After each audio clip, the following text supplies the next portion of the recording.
جھیل کنارے ایک چوہا مینڈک سے یہ کہنے لگا، جھیل کنارے جھیل کنارے جھیل کنارے جھیل کنارے جھیل کنارے جھیل کنارے جھیل کنارے ایک چوہا مینڈک سے یہ کہنے لگا، نکلو یہاں سے دور ہٹو، مجھے یہاں پہ رہنے دو۔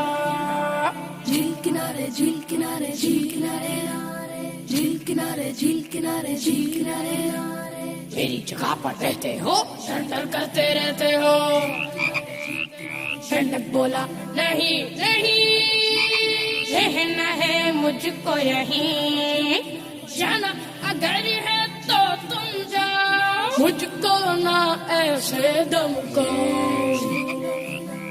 جھیل کنارے ایک چوہا مینڈک سے یہ کہنے لگا، جھیل کنارے جھیل کنارے جھیل کنارے جھیل کنارے جھیل کنارے جھیل کنارے اسے دونوں اڑنے لگے، مینڈک چوہا لڑنے لگے۔ جھیل میں اس نے اڑتے اڑتے دیکھا ان کو لڑتے لڑتے، موقع پا کے آگے بڑھی، دونوں پر وہ جھپٹ پڑی۔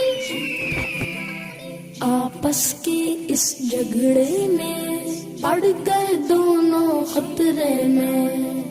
پیارے بچوں، اس کہانی سے ہمیں یہ سبق ملا کہ آپس کے جھگڑے میں دشمن کامیاب ہو جاتا ہے۔ نبی اکرم صلی اللہ علیہ وسلم فرماتے ہیں، بے شک اللہ پاک کو لوگوں میں سب سے ناپسند وہ لوگ ہیں جو شدید جھگڑالو ہیں۔